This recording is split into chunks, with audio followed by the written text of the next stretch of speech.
दोस्तों, ये कहानी है फ्यूचर की, जहां पर हम एक नई दुनिया को देखते हैं जो दो हिस्सों में बढ़ चुकी थी। एक हिस्से को ऑफशोर के नाम से जाना जाता है। इस हिस्से में सभी अमीर लोग रहते हैं और इनके पास जरूरत की हर चीज होती है। यह लोग अपनी मर्जी से कुछ भी कर सकते हैं, इन्हें फुल आजादी दी जाती है। जबकि दूसरा हिस्सा गरीब लोगों का है, जहां ना तो लोगों के पास खाने को भरपेट खाना है और ना ही रहने के लिए अच्छा घर। यह लोग झोपड़पट्टी में रहकर अपना गुजारा करते हैं और इनकी जिंदगी ऐशो आराम से दूर मुश्किलों से भरी होती है। लेकिन इस जिंदगी को बदलने का इन्हें एक मौका भी दिया जाता है, जिसके बाद ये लोग ऑफशोर का हिस्सा बन सकते थे। लेकिन इसके लिए इन लोगों को 20 साल का होना बहुत जरूरी होता है। 20 साल का हो जाने के बाद इन्हें एक सिलेक्शन प्रोसेस से गुजरना होता है और ऑफशोर में रहने वाले लोग इस बड़ी आबादी में से सिर्फ 3% लोगों को ही चूज करते हैं जो ऑफशोर में रह सकते थे। बाकी बचे जो लोग सिलेक्ट नहीं हो पाते वो वापस से स्लम एरिया में ही रहने आ जाते हैं और गरीबों में जीने लगते हैं। इसलिए हर कोई ऑफशोर में जाना चाहता था और फिर अनाउंसमेंट की जाती है कि 104 प्रोसीजर स्टार्ट होने वाला है, यानी इससे पहले 103 तक यह प्रोसेस कंप्लीट हो चुका है। इसके बाद हम मिशेल नाम की एक लड़की को देखते हैं जिसने ऑफशोर में जाने के लिए अपना नाम दर्ज किया था और अब इसे 20 मिनट के अंदर अंदर इस जगह पर जाना था जहां ऑफशोर का सिलेक्शन टेस्ट शुरू होने वाला था। 20 साल के रजिस्टर की हुए सभी लोग उस लोकेशन पर पहुंचने लगते हैं। इन सभी लोगों के कान के पीछे खास तरह का डिवाइस लगा होता है जिसमें लाल रंग की रोशनी चमकती है। यह एक तरह का एंट्री पास होता है ताकि जिन भी लोगों ने इस टेस्ट के लिए रजिस्टर किया है उनकी पहचान आसानी से की जा सके। और यह डिवाइस इन्हें ऑफशोर की तरफ से ही सिर्फ रजिस्ट्रेशन के बाद दी जाती है। इसके बाद मिशेल अपनी दोस्त के साथ टेस्ट वाली लोकेशन पर पहुंच जाती है और थोड़ी देर बाद इनके सामने चीफ आता है और सबको बताता है कि यह सिलेक्शन बहुत ही ईमानदारी से होगा, किसी के साथ कोई भी धोखाधड़ी नहीं होगी। और इसी के साथ इस सिलेक्शन और ऑफशोर की लाइफ की इंपॉर्टेंस भी बताता है कि तुम सब में से सिर्फ 3% लोग ऑफशोर में जाएंगे। स्पीच खत्म होने के बाद चीफ के पास एक लेडी आती है जो कि एक नई एम्प्लॉय थी। ये लेडी चीफ को बताती है कि मैं यहाँ तुम्हारा काम चेक करने आई हूँ और मुझे हाई अथॉरिटीज की तरफ से यहाँ भेजा गया है ताकि मैं तुम्हारी गलतियों को पकड़ सकूं। चीफ को बिल्कुल भी पसंद नहीं था कि कोई उसके काम में इंटरफेयर करे, लेकिन हायर अथॉरिटीज की बात वह टाल भी नहीं सकता था, इसीलिए वह इस लेडी से कुछ नहीं कहता। इसके बाद इंटरव्यू का टाइम शुरू होता है, जहां कई लोग को रिजेक्ट कर वापस से उसी झोपड़पट्टी वाली जिंदगी में भेज दिया जाता है। इस इंटरव्यू को क्लियर करना काफी मुश्किल था। इधर हम मिशेल को देखते हैं जिससे काफी सारे पर्सनल क्वेश्चंस पूछे जा रहे थे। मिशेल अपने बॉयफ्रेंड के बारे में बताती है कि पिछले साल वह भी इस टेस्ट के लिए आया था, लेकिन फिर वह कभी लौट कर नहीं आया, जिसका मतलब था कि वह ऑफशोर चला गया। इस पर इंटरव्यू लेने वाला शख्स कहता है कि जरूरी नहीं कि वह ऑफशोर गया हो सकता है कि उसकी मौत हो गई हो या फिर उसके साथ कुछ बुरा हुआ हो। इसके बाद यह शख्स मिशेल को उसके बॉयफ्रेंड की आखिरी निशानी नेकलेस उतारने को कहता है और मिशेल उतार कर यहां रख देती है और अपने इमोशनल टेस्ट में पास हो जाती है। इसके बाद अब मार्को नाम के एक लड़के को देखती हैं जिसका हर फैमिली मेंबर इस टेस्ट में पास होकर ऑफशोर चला गया था, इसीलिए इसे पूरा कॉन्फिडेंट था कि यह भी जरूर ऑफशोर जाएगा। मार्को का कॉन्फिडेंस लेवल काफी हाई था। मार्को का यह कॉन्फिडेंस देखकर इसे भी सिलेक्ट कर लिया जाता है।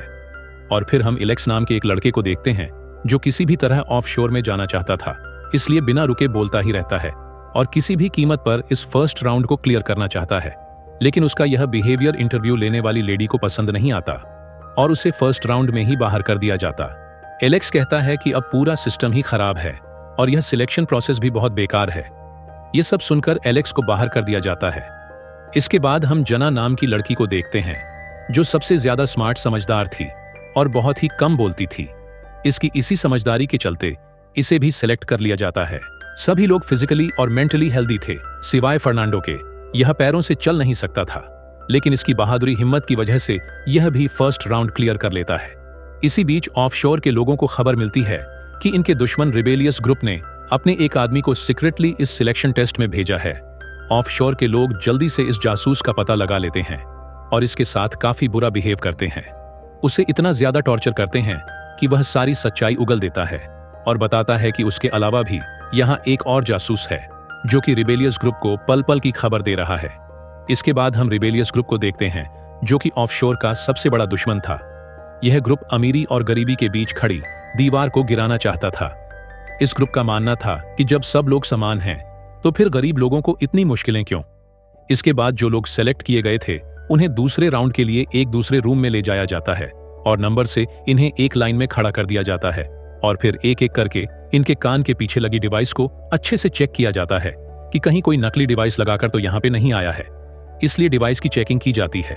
लेकिन तभी जना की नजर अपने आगे खड़े लड़के के कान पर पड़ती है। इस लड़के का नाम था राफेल जना। देखती है कि इसके कान में कोई डिवाइस नहीं है बल्कि कुछ अलग तरह के स्ट्रेचेस लगे हुए हैं, यानी राफेल नाम का ये लड़का धोखे से यहाँ पे आया था। जना इस लड़के के बारे में अभी किसी को कुछ भी नहीं बताती और जब राफेल की स्कैनिंग की बारी आती है तो ये स्कैनिंग टेस्ट में पास हो जाता है, यानी इसके कान में जो डिवाइस थी। यह सब देखकर जना का शक और ज्यादा बढ़ जाता है। इसके बाद इन सभी सिलेक्ट हुए लोगों को एक दूसरे कमरे में भेजा जाता है जहां टेबल पर बहुत सारे ब्लॉक्स रखे हुए थे। इन ब्लॉक्स की मदद से इन लोगों को 9 क्यूब्स बनाने थे और इसके लिए इन्हें टाइम दिया जाता है। सिर्फ 10 मिनट टाइम शुरू हो जाता है और सब लोग जल्दी जल्दी क्यूब्स बनाने लग जाते हैं। लेकिन फर्नांडो फिजिकली अनस्टेबल होने की वजह से ब्लॉक्स तक नहीं पहुंच पा रहा था। यह देखकर मिशेल इसकी मदद करती है और इसे कई ब्लॉक्स दे देती है जिससे फर्नांडो भी क्यूब्स बनाने लग जाता है। टाइम खत्म होने वाला होता है लेकिन अभी तक मिशेल ने सिर्फ 8 क्यूब्स ही बनाए होते हैं। ये देखकर फर्नांडो मिशेल के लिए क्यूब बना देता है और इसके 9 कंप्लीट हो जाते हैं। राफेल का भी एक क्यूब कम था, इसीलिए ये इन्हें पूरा करने के लिए अपने पार्टिसिपेंट का क्यूब चुरा लेता है और सेकेंड राउंड में भी राफेल पास हो जाता है। हालांकि ये राउंड उसने चीटिंग से जीता था लेकिन फिर भी इसे पास कर दिया जाता है। लेकिन बाकी के लोग राफेल को बहुत क्रिटिसाइज करते हैं और इसे बुरी तरह से मारते भी हैं, जिससे राफेल को काफी चोट आती है। ये देखकर सबको अपनी गलती का एहसास भी हो जाता है, लेकिन जना उसे सिंपैथी नहीं जताती बल्कि राफेल के पास आकर कहती है कि तुम्हें मेरी मदद करनी होगी, वरना मैं अथॉरिटी को तुम्हारा सच बता दूंगी कि तुम यहां धोखे से आए हो। इधर हम नई एम्प्लॉय को देखते हैं जो कि चीफ के काम को चेक करने आती है। ये किसी भी तरह से चीफ के काम में कमी निकालकर उसे इस पोस्ट से निकालना चाहती थी ताकि वह इस पोस्ट को हासिल कर सके। दूसरी तरफ हम मिशेल और उसके दोस्त को देखते हैं जिन पर ऑफशोर के एक एम्प्लॉय को शक हो गया था। इसलिए यह इन्हें चेक करने के लिए अपने साथ ले जाती है और कहती है कि तुम दोनों में से कौन रिबेलियस ग्रुप के साथ है। अगर किसी ने एक्सेप्ट नहीं किया तो दोनों मारी जाओगी। जब यह एम्प्लॉय रूम से बाहर जाती है तो मिशेल अपने दोस्त से कहती है कि हमें इसे मारना होगा। इसलिए जब एम्प्लॉय आती है तो मिशेल के दोस्त उस पर अटैक कर देती है, लेकिन मिशेल खुद ऐसा नहीं करती क्योंकि वह अपनी दोस्त को फंसाकर खुद बचना चाहती थी। मिशेल ही रिबेल ग्रुप की मेंबर थी। इसकी दोस्त मारी जाती है और मिशेल अगले राउंड में चली जाती है। यहां पर हमें पता चलता है कि पिछले साल यहां उसका बॉयफ्रेंड नहीं बल्कि भाई आया था। अब वह उससे ही मिलने के लिए यहां आई है और साथ ही गरीबी अमीरी का भी फर्क मिटाना चाहती है। इसके बाद हम फर्नांडो को देखते हैं जहां हमें इसके पास्ट के बारे में पता चलता है। फर्नांडो के पैरों में बचपन से ही प्रॉब्लम थी और इसके डैड ने इसका शुरू से बहुत ध्यान रखा। फर्नांडो के फादर ने ही इसे यह यकीन दिलाया था कि तुम टेस्ट को पास कर सकते हो और फिर जब तुम ऑफशोर जाओगे तो तुम्हारा इलाज हो जाएगा, तुम अपने पैरों पर खड़े हो सकोगे और एक अच्छी जिंदगी भी तुम्हें मिल जाएगी। इसके बाद फर्नांडो का फिजिकल टेस्ट किया जाता है। डॉक्टर इसके पैरों को टेस्ट करने के लिए सुई चुभाते हैं जो कि फर्नांडो को फील होती है। आज फर्नांडो को पहली बार दर्द महसूस हो रहा था। डॉक्टर कहती कि अगर तुमने सारे राउंड्स पास कर लिए और तुम ऑफशोर के लिए सिलेक्ट हो गए तो ऑफशोर में तुम्हारे पैरों का इलाज हो सकता है, तुम चल सकते हो। अब इन सबको अगले टेस्ट राउंड के लिए एक रूम में भेज दिया जाता है। जब यह लोग इस रूम में पहुंचते हैं तो इन्हें एक टेबल रखी हुई दिखती है जिसके ऊपर 4 पुतले रखे थे और चारों के ही चेहरे पर अलग अलग तरह के एक्सप्रेशंस थे।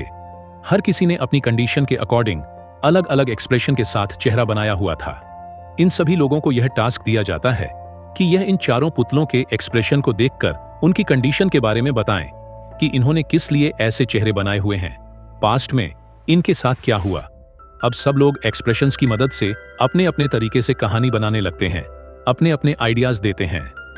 फर्नांडो पहले अच्छे से एक लड़की के पुतले को देखता है और फिर बताता है कि इस लड़की को जहर दिया गया है क्योंकि यह अपने हस्बैंड के साथ इस घर में मेहमान थे। दरअसल इस औरत का रिलेशन इसके पास खड़े आदमी के साथ था जिसके घर में यह मेहमान बनकर आई थी, लेकिन इस आदमी की बीवी को इनके अफेयर के बारे में पता चल गया और उसने इस औरत को जहर दे दिया। तभी यह लेडी शॉकिंग एक्सप्रेशन से अपने बॉयफ्रेंड की तरफ देख रही है। फर्नांडो की यह कहानी सुनकर सब लोग बहुत खुश होते हैं क्योंकि इन्हें यह कहानी काफी पसंद आई थी, लेकिन राफेल इस कहानी को बेकार बताता है और फिर अपनी एक नई कहानी पेश करता है जिसमें राफेल कहता है कि इस लेडी को सिल्वर की चीजों से एलर्जी है, इसलिए सभी पुतलों ने सिल्वर की चीजें पहनी हुई हैं। लेकिन इस लेडी ने कांच की अंगूठी और लकड़ी का नेकलेस पहना हुआ है। ये लेडी दूसरे आदमी को इसलिए देख रही है क्योंकि वो एक डॉक्टर है। वो उससे मदद मांग रही है। ड्रॉर में जब ये लोग चेक करते हैं तो वहां ह्यूमन बॉडी के डायग्राम्स रखे होते हैं, यानी ये आदमी सच में डॉक्टर था। लेकिन राफेल ने जो कहानी बताई थी वह लेडी के एक्सप्रेशन से मैच नहीं हो रही थी। इसी सवाल का जवाब राफेल नहीं दे पाता। तभी जना, जो सबसे समझदार थी, वह कहती है कि यह लेडी अंधी है, इसलिए इसके चेहरे पर कोई एक्सप्रेशन नहीं है। और जब यह इस लेडी के ड्रॉर को चेक करती है तो इन्हें ब्लाइंड्स की बुक भी मिलती है, यानी जना की कहानी ठीक थी। इस तरह यह लोग इस राउंड को भी पास कर लेते हैं। चीफ भी यह सब देख रहा होता है और फिर नई लेडी एम्प्लॉय से कहता है कि तुम इन सब पर ध्यान रखना, मैं अभी थोड़ी देर के लिए किसी काम से जा रहा हूं। ये लेडी एम्प्लॉय चीफ पर नजर रखती है और देखती है कि चीफ स्लम एरिया में कपड़े बदल कर जा रहा है। चीफ भी कैमरे की ग्रीन लाइट देखकर पता कर लेता है कि एम्प्लॉय उस पर नजर रख रही है, लेकिन एम्प्लॉय चीफ के खिलाफ कोई सबूत पेश नहीं कर पाती। इसके बाद एक रूम में ले जाया जाता है जहां इन्हें 6 साइंस दिए जाते हैं, जबकि ये लोग 7 होते हैं, जिसका मतलब था कि इन लोग को एक को एलिमिनेट करना था। लेकिन यह किसको करेंगे इन्हें समझ नहीं आता। राफेल कहता है कि मेरे पास एक कॉइन है, मैं बाहर जा सकता हूं, लेकिन जिसके पास कॉइन नहीं है वह राफेल पर अटैक कर देता है और दोनों में लड़ाई होने लगती है। लेकिन तभी यह लड़का वोट करने को कहता है। सभी लोग राफेल के खिलाफ वोट करते हैं, लेकिन मिशेल कहती है कि जना को बाहर निकाल दो, क्योंकि वह समझदार थी और मिशेल के प्लान को नाकामयाब कर सकती थी। यह सुन जना राफेल की तरफ देखती है।